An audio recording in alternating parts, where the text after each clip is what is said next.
Hello and happy Monday. Welcome to the Undercovers podcast. I'm Ben along with Paul. Connor is out tonight, but he'll be back next week and he'll have some great analysis from training camp because he's been to two practices Yeah. so far. I mean, I've been to one, so I'll definitely give my thoughts, but we are 1 week into training camp. We have our first real football game of the season on Thursday, the Hall of Fame game. I get it; it's just preseason, but it is It's something. football. So we are getting we're getting closer, and then the Bills' first preseason game uh, is a week from this Saturday, I believe. Yep. Right, so we're getting August closer 10th. to that. We had our first padded practice today, so things are really picking up steam. So a lot to talk about. So let's get started. Definitely. Let's get started. A jam-packed show for you tonight. Training camp. I mean, there's news everywhere. It's good to be back in the full football swing when you can just nosedive in 8 hours of screen time every day and just find the latest of NFL content. But we'll start with some quick takes here. Obviously, Connor's not Yeah, here, so we'll split on quick takes. But we're gonna start with your quick take tonight. And it's going to be, did the Packers rush to sign Jordan Love? um. So for this one, it's tough because honestly, I probably would have the same answer for both topics, but I think for Jordan Love, the Packers are kind of just giving themselves the benefit of the doubt. Like, they haven't missed yet since Favre, so Love has shown the potential, and a lot of people say it's just half a season of sample size. Yes, he definitely probably just given his sample size, probably has, and obviously he is the biggest, paid quarterback of all time. So it works, I guess, in both regards. But I mean, just given for what he did, that probably one of the smallest sample sizes to get that big of a contract. But I mean, I think he proved that he can be a franchise quarterback, and I mean, they don't really have a choice. And I think the alternative is, you have to draft someone, but you have to really be in that position. And I mean, I just think it's look at what Trevor Lawrence was paid, look at what Burrow's paid. I mean, look at Tua's paid. I mean, that's just kind of a reflection of how the market is now. Daniel Jones is way overpaid, but I would say Jordan Love for about 15 million more a year is still fair compared to what Daniel Jones is making. Now the fact that he's paid more than Allen and Mahomes is an entirely different conversation, but I mean that's really just kind of it was his turn, and Mahomes and Allen had already had their initial contract. But I mean, we both know, and most people probably as well know, that Allen and Mahomes contracts will most likely get adjusted within the near future as well, especially as the salary cap keeps going up. But I think they rushed a little bit, but I still probably would have signed Love just because this is the last year, if I'm not mistaken, because they didn't pick up his fifth year option and they only signed up for 1 year. So it's just the franchise tag is a mess. And then, he doesn't really have to have the whole weight of the contract situation on him, just weighing on him and the team all season. So, Green Bay, for LaFleur, he doesn't have to worry about it. They're on the same page. Neither does Love. They can just really go out there and ball, and hopefully they can be the team some people think they can be. I mean, I know some people are picking them to go to the Super Bowl. I don't know if I'm there yet. I might have to see it, but I mean, they should be a contender. But let's move on to our next quick take. Yeah, let's move on to the next quick take really quick. I'm just going to point out that I didn't realize that he was probably on his last year of his contract before thinking about this, because initially I was thinking it felt rushed, but if this was his last year under a deal, then I understand why you would pay him. Right. So that's where I would agree there. So another quarterback also got paid within the same day, just a few hours beforehand, is Yep. Tua. Do you feel that? Tua is overpaid, or do you think this is just right? I mean, non-Bills bias here. Is he overpaid? I mean, look, some people will say you reverse the video and put him next to Goff. He should be paid what Goff is, and I hear those arguments that I know he's put up numbers equal or to some extent better than Goff, but the difference is Goff, has won playoff games. Now I know, of course, football is ultimately a team sport, but there's been moments for Tua to step up where he hasn't. Um, I'm I mean, I'm not gonna lie, I'm not the biggest Tua person myself. Like in my rankings, he's like the 15th or 16th best quarterback. Mhm. And it's not as much a knock on Tua. It's just I think there's a lot of quarterbacks right around the same area, but I just think as good as he is elite processing and pretty good and I'll say elite ball placement in short intermediate areas, but what he lacks in other areas, I would take in other quarterbacks. But when you consider what Baker Mayfield is making, I think it is a bit of an overpay because you could say that Baker has proved it on two teams now with a playoff win. And I know he signed that extension, but still looking at what Baker's getting paid compared to Tua, I would much rather be paying Baker 40 million or whatever Baker's making this year. Because actually, I in my rankings, I have Baker above Tua. I do, which might seem biased to In some. some in some regards, that would be a hot take, but I don't think I necessarily disagree. He's won two playoff games. I mean, look, outside of 2024 or 2023, and honestly, if I'm not mistaken, the Browns, I think in 2021, did they win 10 games with Baker? So I two, believe so. the best two has done is 11 wins. And I get it. Baker only won 9 games last year, but so did the Dolphins when they made the playoffs. So I think like Tua's best statistical season is probably better, but I just think from on field play and I think what you need from a quarterback, I'd rather have Baker, but it's not a knock against Tua. But I do think Tua. I think anything more than 45 million for him is a slight overpay, but I get it's the market. Like, I mean, Dolphins fans are going to say, look at the numbers. I mean, he did lead a great offense, but I think if you strip away the weapons, I don't know if he's as effective versus Josh Allen.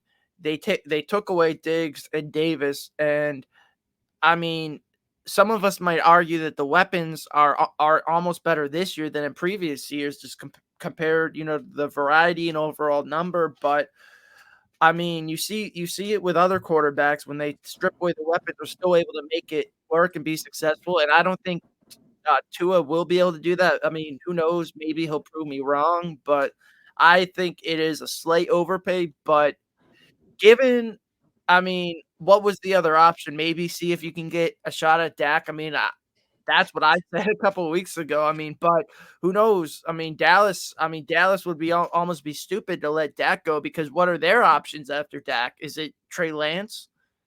I mean, to their depth charts, probably Trey Lance, but I mean, uh, See, the problem is you would these have to think teams are that just kind of just stuck against a wall because it's either you go for the unknown or you go back to sucking if you strike out, and they'd rather that just is true. get what they know. And Tua and even Dak, as limited as they are, they're still better than at least half the league, and they give a chance to win on more Sundays than not. Yes, they're not the Mahomes or Allen, but I mean, there's only a couple of those guys in the world, so True. sometimes you may as well just take what you got. But what's our next take? The the quarterback market's always interesting. It's going to continue to go up. I mean, if you're a team, like, do you try to convince the quarterback to take less on the market so you can continue to build around? Because there's going to be a certain point where just your entire team is your quarterback, and it's really going to be really, really hard to build around an elite quarterback. I mean, just look after. the next few contracts of Dak Prescott and Brock Purdy, who would probably be making market money. I mean, there's C.J. Stroud and there's Anthony Richardson. I mean, you look at the team that Houston has now, they're not going to have that same caliber of team that they have now with the rookie CJ Stroud. And then with the CJ Stroud, that's going to be making probably what double of today of right now's market. Yeah, I mean, for sure, it's going to be interesting to see how teams do it. I mean, some teams, I mean, you look at Green Bay. Even the Bills, to an extent, are kind of just going with the no huge contracts for the wide receivers, and then they'll pay maybe a running back or a tight end, and then your offensive line and quarterback. So it's going to be interesting to see how the roster construction goes. I mean, I kind of have a feeling that the teams with the upper end quarterbacks aren't going to be shelling out a ton of money to wide receivers, just because it seems every year you can find at least serviceable wide receivers either through free agency or draft. So why spend 30 million on one player when that can go to two or three players? I think it really will just go up to which GM is best able to figure out what positions are really worth investing in and what ones you can get by, with some rookies or, cheap labor through, street free agents. Free agency in the draft has now become the new norm of importance around the NFL, with the Mm-hmm. quarterback market just continuing to double, continue to go to a different level. This trivia question that I have laid out today was also to test Connor's mind, but Connor's not here, so I'll test your mind. Okay. And so, who are the four Bills players who played in the FCS? So they played with FCS programs. The Bills have On, four of them. on the current roster, Yes, currently. okay. Let me think. Now, is this counting transfers or no? No. So this is Okay. like where Where they came out of college from. where they came out of college from. Okay. Let me think. Three of them are starters. Okay, three of them are starters. So, um,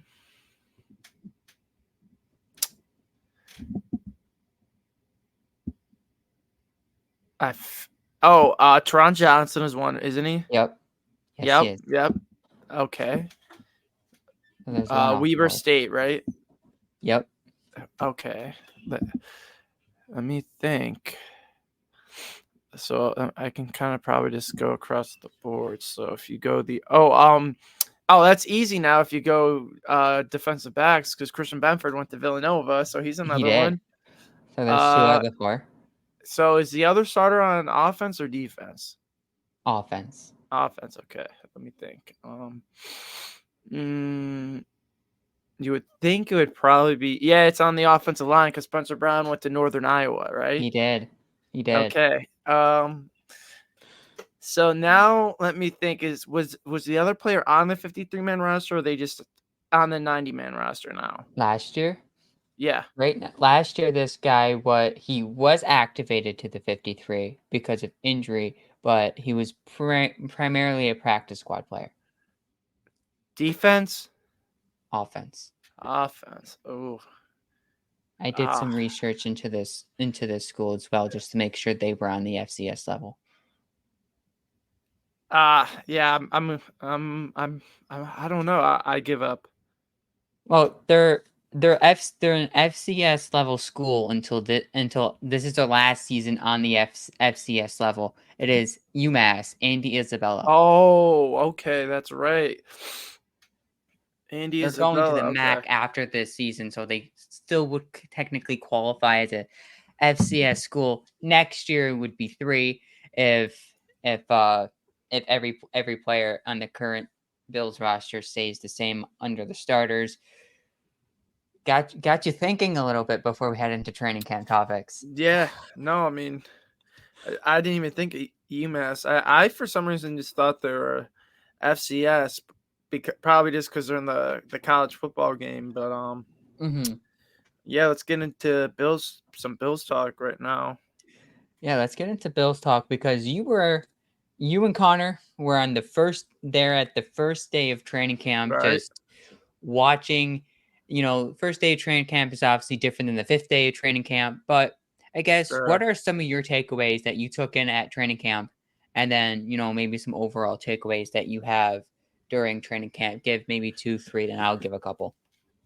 Um, I mean, this is one. I mean, I think if you're on Bill's Twitter, you should see just some of the different, or I mean, even if you follow any podcaster or reporter, I feel like the offense and just Joe Brady's creativity and just the different play calls overall have kind of just been something that's really stood out as far as whether Curtis Samuel is in the backfield and they have, two other receivers and two tight ends in, or it's the amount of motion.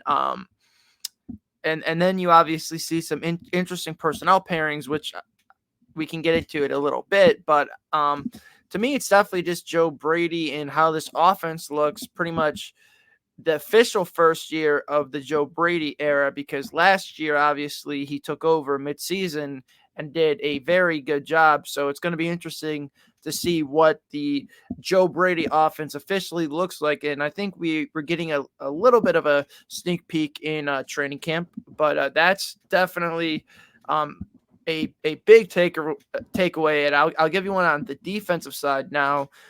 Damar Hamlin and Kyer Elam have both really stood out in a good way. They both have been making a lot of plays, and it just looks like they've taken that leap that you need to see from them.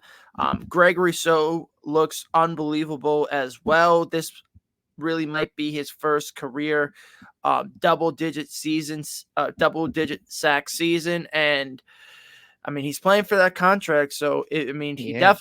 it definitely would be big for both him and the Bills if he has a big season. And then back over to the offense. Obviously, Keon Coleman has been a big talk of camp, but I mean, he does look really good. Josh looks unbelievable, and I mean, yes, we lost two of our top receivers last year, but it looks like the chemistry is really there. You can see that the offseason work they put in um, really paid off, and it started to pay off. And I think you'll see that during the regular season.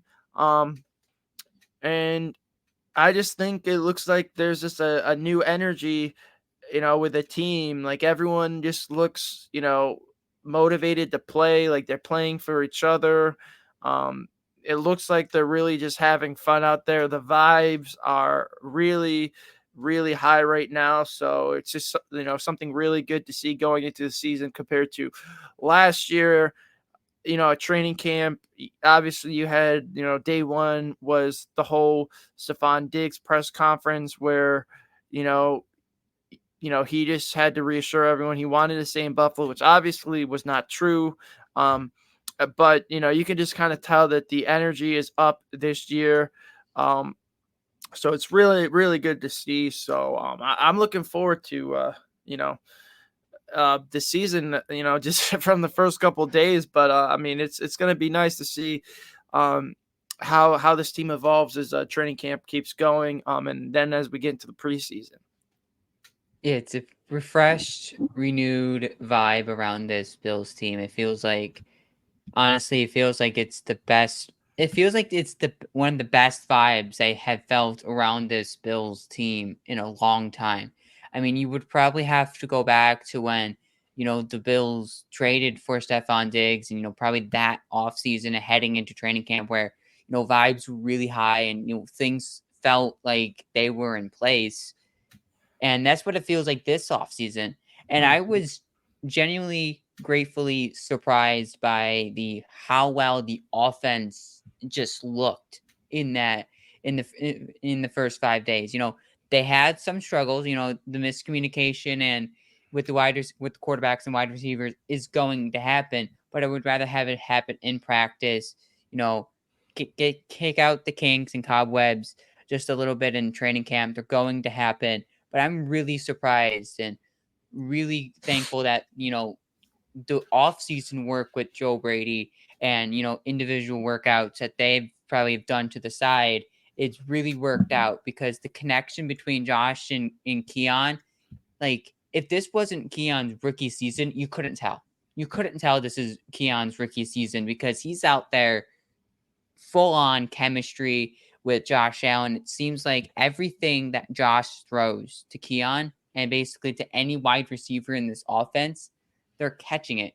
So I feel like there's going to be limited drops this season.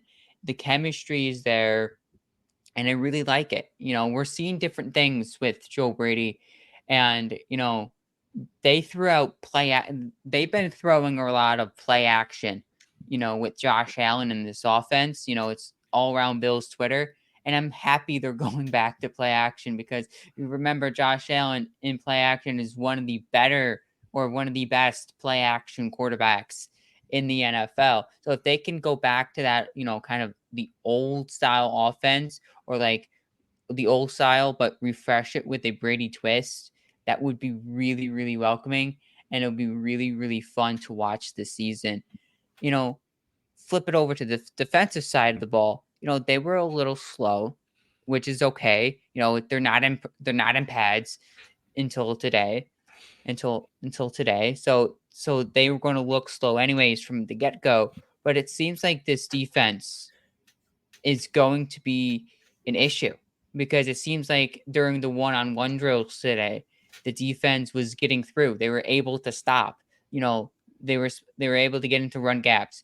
They were able to apply pressure to Josh Allen and get through the offense like ease. So I think the Bills heading into the season, just from the first 5 days of training camp, they look really good and they look like they're on a mission this season. The mission to get to where they haven't gone yet, which is a Super Bowl. No, I agree 100%. Like the first couple days, the offense is always going to have the advantage before pads go on. But I mean, we have seen the defense make some plays the last couple of days without pads. Ed Oliver and Rousseau have really made their presence felt. And even today, it's a first padded practice, first of all. Second of all, you still got to realize that this is Bobby Babbitt's first time calling plays, Mm-hmm. so he's still kind of figuring things out. And then, of course, today you had Von Miller, Matt Milano, and Taron Johnson all out with veteran rest days, which honestly is a good thing because you Mm-hmm. got Daquan Hardy taking first team reps, against, run plays. So it's nice to see him get some reps. And obviously, Dorian Williams, I believe, would have filled in for Milano today. Yeah, Um, he's having a great camp. I'm and, hearing and exactly, and he's had a very solid camp as well. So I like what I see actually from the defense. I am a little concerned with the safety position though. I wasn't really as much going into camp, but now sure. hearing that Bishop, came into camp out of shape or not ready, whatever. It's kind of unclear exactly what Coach McDermott meant because I mean he's still participating and now with Edwards out, he's getting some opportunity, but I mean Mike Edwards' hamstring could be an issue this season because I mean he was out during minicamp, and now it's holding him out of training camp. And if one of Hamlin or Rap go down, then that could be an emergency. So I mean, I really wasn't as much pro Justin Simmons recently, just because I actually liked the safety room with a healthy Mm-hmm. Mike Edwards, but without a healthy Mike Edwards, I think Yeah. Bean might actually need to look to make a move. And running back is going to be something to keep an eye on as well because Terrell Bernard leveled Ty Johnson and he was a little gimpy after. He didn't have a brace or anything, but he had a sleeve, and I think there was still maybe a noticeable limp. I'm not going to confirm that, but I thought I saw something about that. So I mean that definitely could open a spot up for Frank Gore Jr. But I mean the Bills could be, in the veteran running back market, because Ty Johnson was a very big part of the offense, and I think they probably would like, they want Ray Davis to be good, but if he's not or he gets hurt, then it's really just James Cook and back to just running Josh Allen. I know they have Curtis Samuel who they like, but I think they like him more in that gadget role than as a Mhm. pure running back. So just going forward, it's going to be interesting to monitor some of those injury situations. But as we get into the first week of camp and into the second week, which players' stock are you buying and who are you selling after the first full week? You know, I'm buying into Tyro Shaver stock. I Okay. think I think he has really shown up after last season. I was reading a little bit on Tyro Shavers, kind of like see what people are talking about, and see what Sean McDermott's talking about. It seems like Sean McDermott's really impressed with Tyro Shavers, and in the first 5 days of training camp, and it really also goes back to last season. Even though he didn't. I don't think he played a single snap for the Bills last season, the regular season, but he played in some preseason games last year. He really says he was impressed. He's been impressed with Tyro Shavers. It goes back to last season, and he's just been consistent. He's a consistent wide receiver, but Tyro Shavers brings more than just being a wide receiver. He's a really, really, really good special teamers. He had two blocked punts in college. Like, he blocked two punts and he returned three blocked punts for touchdowns during his time at San Diego State. So he can bring great at the wide receiver position, and he's continuing to show that he can go up and be consistent, and early impressions are showing off, and he's getting some quality time with the ones, but he's also showing that he can play some really good special teams, which might work in the Bills' favor this season because their special teams last year wasn't all too great. So I'm really buying into the Tyro Shavers spot, but that might say who does he go for?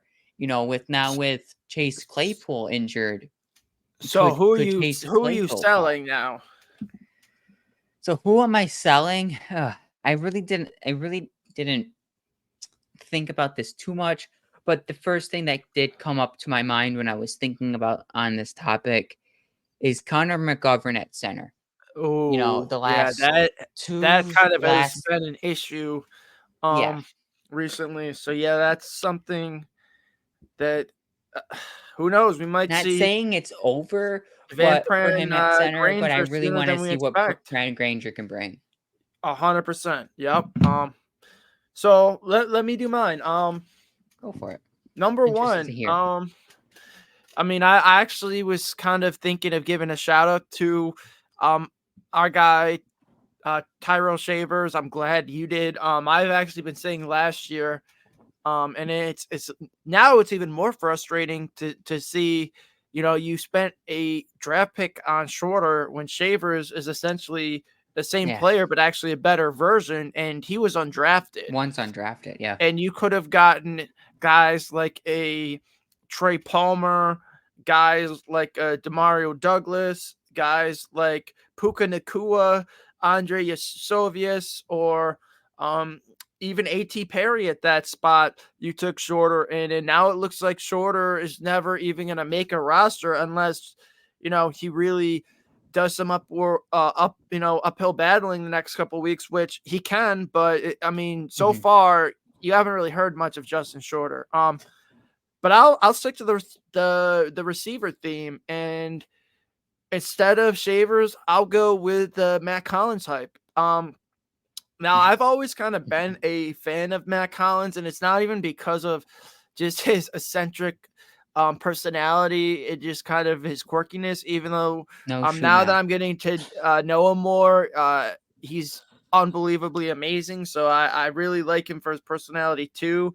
But just as far as the on-field stuff, I would say a couple weeks ago, just based on not even just the Claypool acquisition, but you got guys like Hamler, obviously shorter shavers, and then you sign a MVS and you draft Coleman. So, I mean, it's not like I was saying he wasn't going to make the roster, but I didn't really think that Hollins was really going to be a serious offensive piece. But just, based off the training camp reports, and obviously it could change as weeks go on, but right now it looks like he's going to get significant snaps in the wide receiver room. And honestly, MVS, on the other hand, has some work to do, especially with Hamler looking to be one of the number one returners. Um, so I am buying into the Matt Collins stock. I think he can get maybe 400 to 500 yards and, have some decent plays, but that's something, if you were to tell me a month ago I would be saying that, I would have said you're crazy, but right now I am buying that and then selling. Yeah, now this is an interesting one as well. Because there I hasn't been like still too much negative out of training Yeah, camp, so that's why it's kind of there hard to hasn't find. been, but I'll just go with something. Just because we haven't heard something doesn't mean it's not a, True.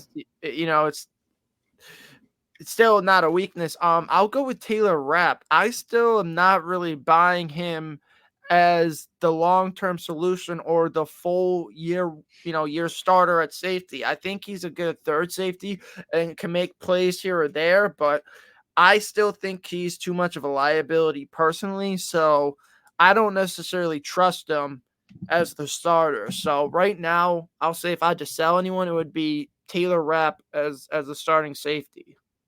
Is it something that maybe you saw during at training camp that you might have like, I mean, he well, actually I don't know apparently about Taylor seems Rapp.